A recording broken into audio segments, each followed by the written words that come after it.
सर्वांना हरिओम. सुखासारिखे पूर्ण वैराग्य ज्याचे, वसिष्ठा परी ज्ञान योगेश्वराचे. कवी वाल्मिका सारिखा मान्य ऐसा, नमस्कार माझा सद्गुरु रामदासा. श्रीमद दासबोध दशक 15 मध्ये आज आपण समास 9व्याचा अभ्यास करणार आहोत. या 9व्या समासाचं नाव आहे पिंडोत्पत्ती निरूपण. पिंडोत्पत्ती निरूपण शब्द संस्कृत आहे. पिंडोत्पत्तीमध्ये 2 शब्द आहेत, पिंड आणि उत्पत्ती. पिंड म्हणजे देह, पिंडचा अर्थ आहे शरीर, आणि उत्पत्ती म्हणजे निर्मिती. मग या आपल्या शरीराची निर्मिती, पिंडाची उत्पत्ती कशी होते, कोणत्या क्रमाने होते, त्याचं निरूपण, त्याचं वर्णन समर्थ या 9व्या समासातून करत आहेत. श्री समर्थ माऊली सांगतात की 4ही खाणीतील जीव प्राणी हे पाण्यापासून तयार होतात. कोणत्याही खाणीतला जीव असू दे, तो पाण्यापासून तयार होतो. दृष्टांत दिला आपल्याला. उदाहरणार्थ, बीजाला पाणी मिळाले की त्याचा अंकुर होतो, अंकुर फुटतो आणि पुढे पाण्याने तो अंकुर वाढत जातो. त्याच्या मुळ्या, त्या बीजाच्या मुळ्या खाली वाढतात आणि फांद्या व टोके वरच्या दिशेने वाढतात. पुढे त्यालाच क्रमाने, फांद्यांना क्रमाने पाने, फुले आणि फळे येतात. फळामध्ये सुद्धा तेच बीज असते जे जमिनीत रोवलेले आहे, ते फळामध्ये सुद्धा असते. फळांच्या आधी फुले असतात, फळांच्या आधी फुले असतात. फुलांच्या आधी पाने असतात, पानांच्या आधी फांद्या असतात, फांद्यांच्या आधी मुळ्या, आणि मुळ्यांच्या आधी पाणी. आणि पाणी असून ते नंतर ज्यावेळेला पाणी आटतं त्यावेळेला त्या पाण्यापासून पृथ्वी बनते. मग पृथ्वीपेक्षा सुद्धा वडील म्हणजे पाणी श्रेष्ठ आहे. कारण पृथ्वी पाण्याने आटली म्हणून पृथ्वीपेक्षा पाणी वडील आहे. वडीलचा अर्थ श्रेष्ठ आहे. पुढे हा शब्द येईल बऱ्याच वेळेला. पाण्यापेक्षा वडील तेज म्हणजे अग्नी आहे. तेजापेक्षा वडील वायू, आणि वायूपेक्षाही वडील अंतरात्मा आहे. वायूपेक्षा वडील अंतरात्मा आहे. माणसाच्या देहाची उत्पत्ती अशीच रसापासून म्हणजे पाण्यापासून होते. अर्थात सर्व पिंडाला वडील अंतरात्माच आहे. सर्व पिंडामध्ये हा अंतरात्मा आहे आणि तोच सर्वात श्रेष्ठ आहे. कारण आपण आता पाहिलं की एक ना एक कोणाविषयी तरी वडील आहे, श्रेष्ठ आहे. आणि सर्वात श्रेष्ठ कोण आहे? अंतरात्मा आहे, जो सर्वांच्या शरीरात आहे, सर्वांच्या देहात आहे. त्या अंतरात्म्याला आपण ओळखावे असं स्वामीजी सांगतात. कारण त्याला न ओळखणारे, अंतरात्म्याला न ओळखणारे दुरात्मेच समजावे. तो अंतरात्मा निरंतर, सतत, निकट म्हणजे जवळ असूनही माणूस त्याला चुकतो. चुकतो म्हणजे त्याला ओळखत नाही किंवा ओळखू शकत नाही. तो अतिशय जवळ आहे आणि निरंतर आहे. एकही क्षण तो सोडून जात नाही आपल्याला, तरी पण आपण त्याला चुकतो. अंतरात्म्याशी अनन्य झाले की प्रकृतीचा स्वभाव पालटू लागतो, बदलायला लागतो. ज्याच्या अंतःकरणात तो वडील अंतरात्मा जागा आहे ज्याच्या अंतःकरणात तो वडील अंतरात्मा जागा आहे त्याला भाग्यवान पुरुष म्हणणे योग्य होईल. असा पुरुष आपला व्यवसाय, कामधंदा, कर्तव्यकर्मे करीत असूनसुद्धा ध्यानभंग होऊ देत नाही. त्याचं जे ध्यान आहे ते कधीच भंग होत नाही. विश्वव्यापी अंतरात्म्याची उपासना केल्याने ती उपासनासुद्धा विश्वव्यापी बनते आणि हीच उपासना शेवटी दृश्य विश्वाच्या पलीकडे नेऊन सोडते. सत्व, रज, तम हे 3 गुण, पंचमहाभूते आणि अंतरात्मा हे एके ठिकाणी कालवून मानवी शरीर बनले आहे. त्यामध्ये पंचभूते आणि अंतरात्मा यांना देखील कालवून मानवी शरीर बनलेले आहे. पण त्याचे मूळ रूप शोधले तर ते आप म्हणजे पाणीरूप आहे. या शरीरामध्ये हे सर्व कालवलेलं आहे, परंतु त्याचं मूळ रूप काय, शरीराचं मूळ रूप काय, तर ते पाणी आहे असे आपल्याला आढळेल. पावसाळ्यानंतर उगवणाऱ्या वनस्पती जर आपण पिळून काढल्या, त्या वनस्पतीला पिळून बघितलं तर त्या ठिकाणी आपल्याला पाणी झिरपताना दिसते. मानवी शरीराच्या बाबतीत स्त्री पुरुषांची रेते रक्तामध्ये एकत्र मिसळतात. रक्त रेताच्या संयोगाने अन्नरस आणि देहरस यांची एक मूस तयार होते. या दोन्ही रसांच्या योगाने ती मूस किंवा तो पिंड हळूहळू वाढू लागतो आणि असाच वाढत जाऊन त्यामध्ये जे कोमल असते ते कठीण बनते. त्यानंतर सर्व अवयवांमध्ये जीवनरस पसरतो. संपूर्ण शरीर तयार झाले म्हणजे ते बाहेर येते. ते जमिनीवर पडताच रडू लागते. सर्व माणसांच्या बाबतीत हे सगळे असेच घडून येते.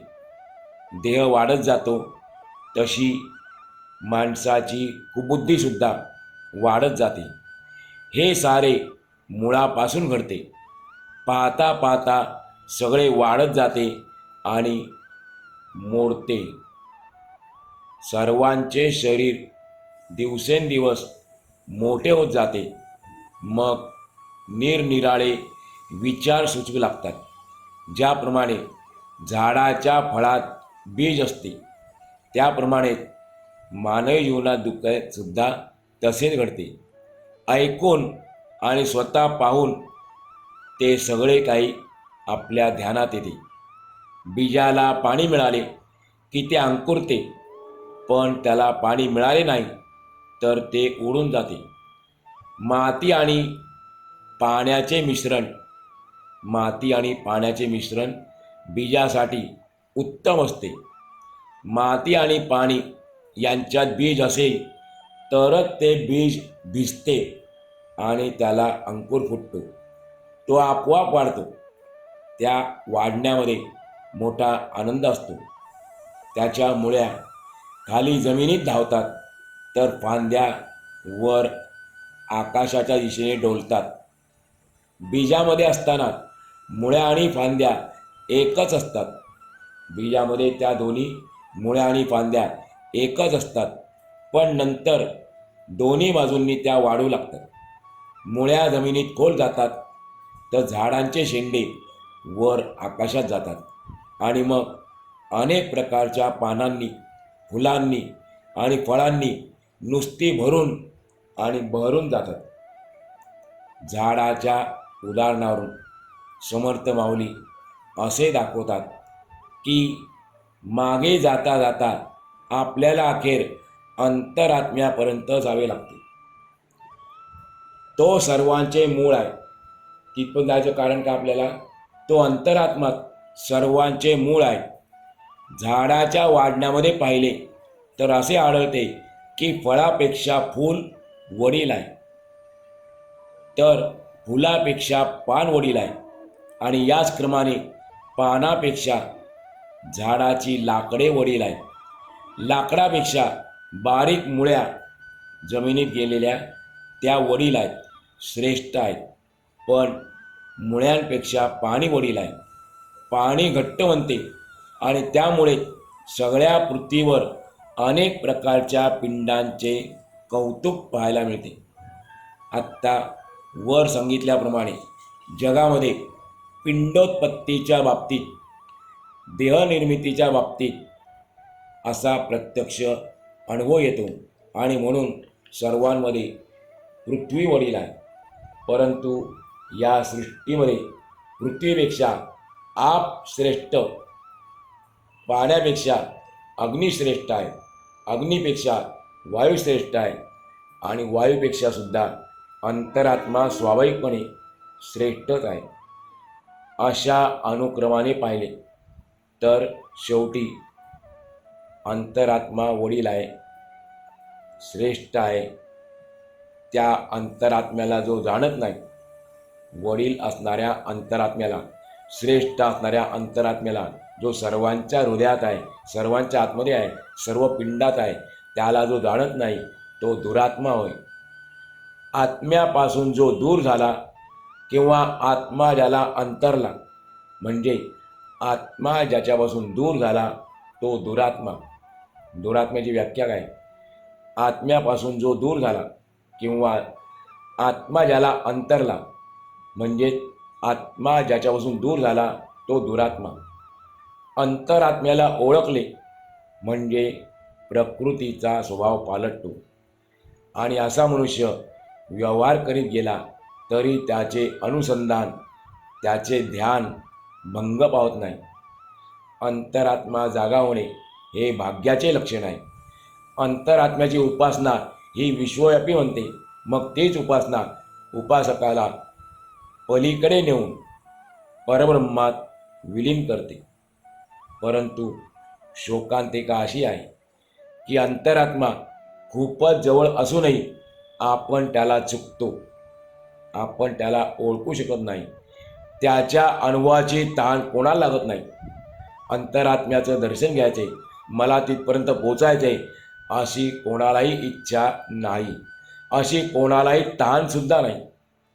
ताण म्हणजे इथे त्याचा अर्थ इच्छा आहे, किंवा कोणाला त्याच्याविषयी जिज्ञासा म्हणजे जाणून घेण्याची इच्छासुद्धा नाही. देवाने जन्माला घातले म्हणून प्रत्येकजण येतो आणि उगीचच कसाबसा जगून शेवटी तो तसाच मरतो.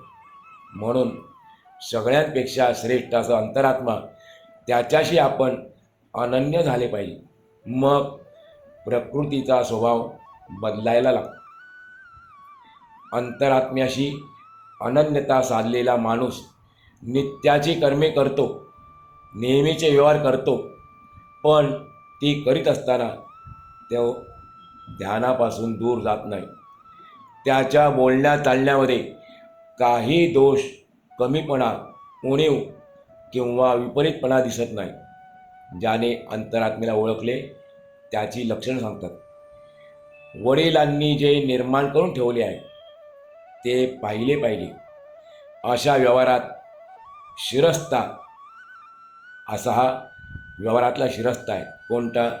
वडिलांनी जे निर्माण करून ठेवले आहे ते आपण पाहिले पाहिजे, असा व्यवहारातला, प्रपंचातला शिरस्ता आहे, रीत आहे. या वडील अंतरात्म्यांनी जे निर्माण केले ते पाहू लागले असता मन थक्क होऊन जाते.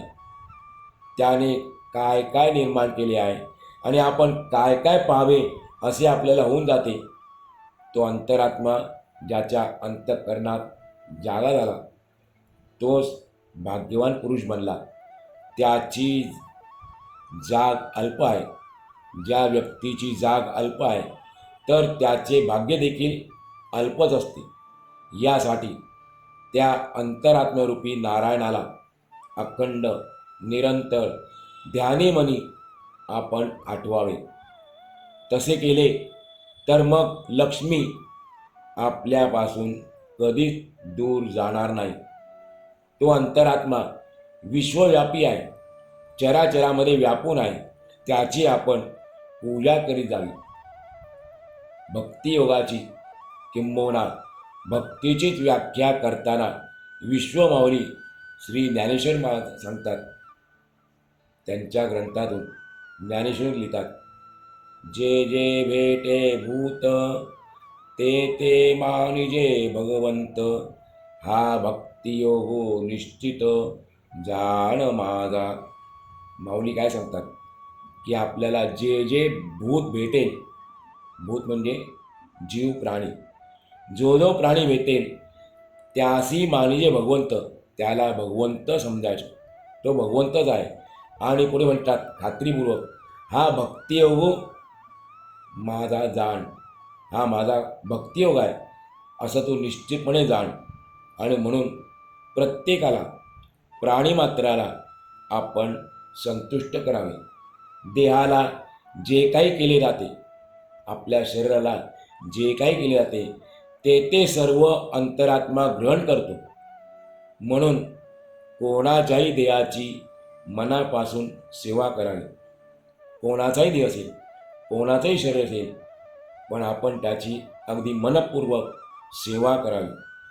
खरी उपासना कोणती हे जर शोधून पाहिले तर या विश्वावर, या विश्वातील प्राणीमात्रांवर आपलेपणाने प्रेम करणे होय, ही खरी उपासना आहे. विश्वावर प्रेम करायचं, विश्वात जे प्राणीमात्र आहेत त्या यच्च प्राणीमात्र आपण प्रेम करायचं. ते कसं करायचं? आपलेपणाच्या भावनेने करायचं. याला म्हणतात खरी उपासना. सर्व प्राण्यांच्या ठिकाणी अंतरात्मा म्हणजे परमात्मा आहे. म्हणून कोणाचेही अंतःकरण न दुखवणे आणि जो भेटेल त्याला आपलाच समजणे ही उपासनेची चिन्हे आहेत, उपासनेची लक्षणे आहेत. अंतरात्म्याचा खेळ खरोखर कोणालाही कळत नाही, कळला नाही, त्याची परीक्षा कोणालाही होत नाही. या अंतरात्म्याचा खेळ अंतरात्म्याखेरीज दुसऱ्या कोणालाही पाहता येत नाही. ज्या प्रमाणात तो खेळ पाहिला जावे त्या प्रमाणात पाहणारा अंतरात्म्याशी तदाकार होऊन जातो, एकरूप होतो, समरस होतो. अंतरात्मा परमात्मा नाही अशी जागाच नसल्यामुळे त्याची उपासना सर्वत्र भरलेली आहे. परमात्मा नाही अशी जागाच नाही, त्यामुळे त्याची उपासना सर्वत्र भरलेली आहे. अशा प्रकारे सगळीकडे भगवंताची सत्ता काम करते. प्राणी उपासना ही अशा प्रकारची आहे. तर्काने कल्पना केल्याने ती समजणार नाही. उपासना आपण केवळ तर्काने किंवा आपण केवळ अंदाजाने, कल्पनेने केली तर ती उपासना कळणार नाही. पण ही उपासना खऱ्या उपासकाला निश्चितपणे मूळ मायेच्या पलीकडे निरंजनापर्यंत पोचवणारी आहे. खरा उपासक जो आहे त्याने केलेली उपासना त्याला निश्चितपणे मूळ मायेच्या पलीकडे जे निरंजन तत्व आहे त्यापर्यंत पोचवणारी आहे. निरंजन आणि निरांजन शब्द ऐकायला, लिहायला, वाचायला एकच वाटतात, पण अर्थामध्ये खूप फरक आहे. निरांजन म्हणजे आपण जे लावतो देवापुढे ते निरांजन, आणि निरंजन इथे शब्द आले आहे निरंजन, तो वापरलेला आहे परब्रह्म परमात्म्याला वापरलेला आहे. अलग निरंजन आपण जे ऐकतो, पूर्वी भिक्षांगताना म्हणायचे, तर त्यातलं ते निरंजन आहे. अलक्ष, अलग म्हणजे अलक्ष, जिथे लक्ष लागणं कठीण आहे, पण आपण साधना केली, उपासना केली तर आपलं लक्ष त्या निर्मळतेला लागतं. म्हणून निरंजनचा अर्थ हा आहे.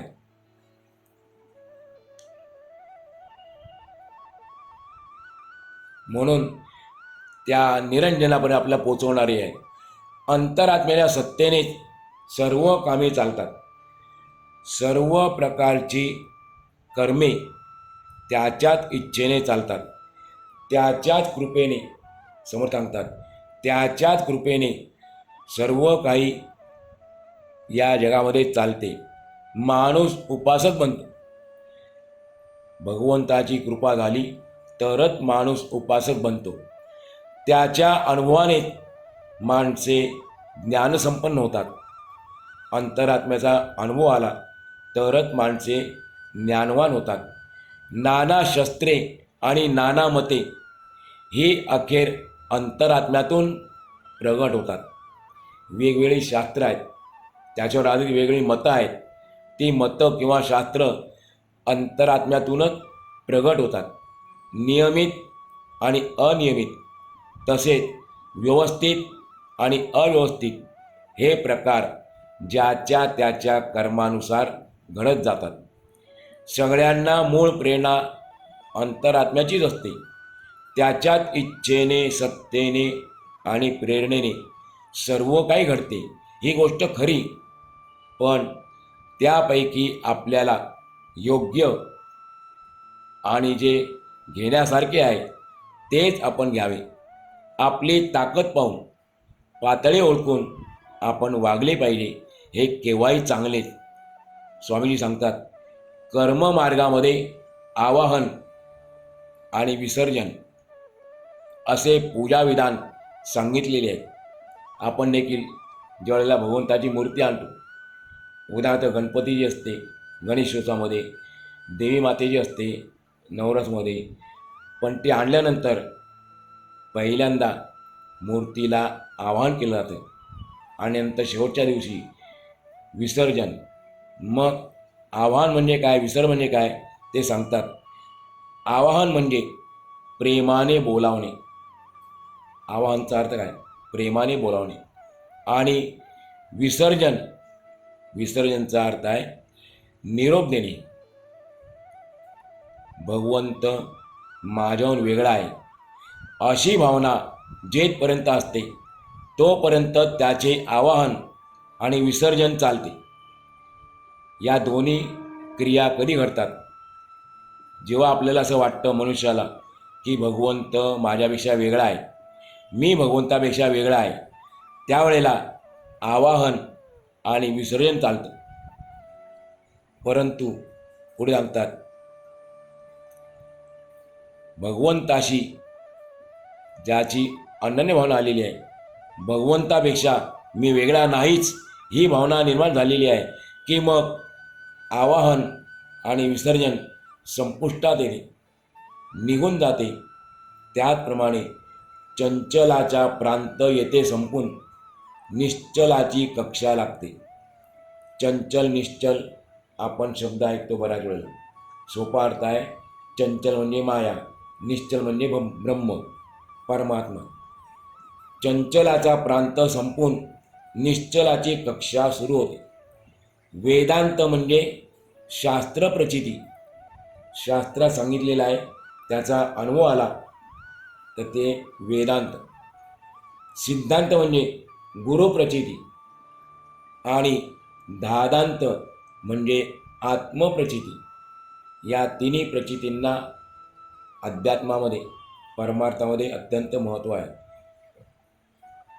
आत्मप्रचिती निश्चितपणे मुख्य मानली गेलेली आहे. 3 प्रचिती आहेत, शास्त्रप्रचिती, गुरुप्रचिती आणि आत्मप्रचिती. पण या तिघामध्ये श्रेष्ठ मानलेला आहे आत्मप्रचितीला. पंचभूताचा पसारा बाजूला सारावा आणि आपले आत्महित करून देणारा महावाक्यांचा अर्थ पाहावा.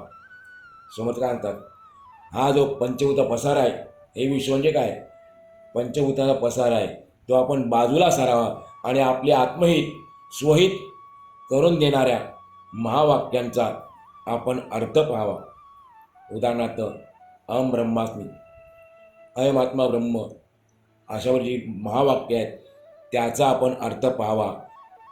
त्यावर मनन करीत जावे, चिंतन करीत जावे, असं या समासातून आपल्या सांगितले समर्थांनी. अशा प्रकारे श्री दासबोधाच्या गुरु शिष्य संवादातील 15व्या दशकातील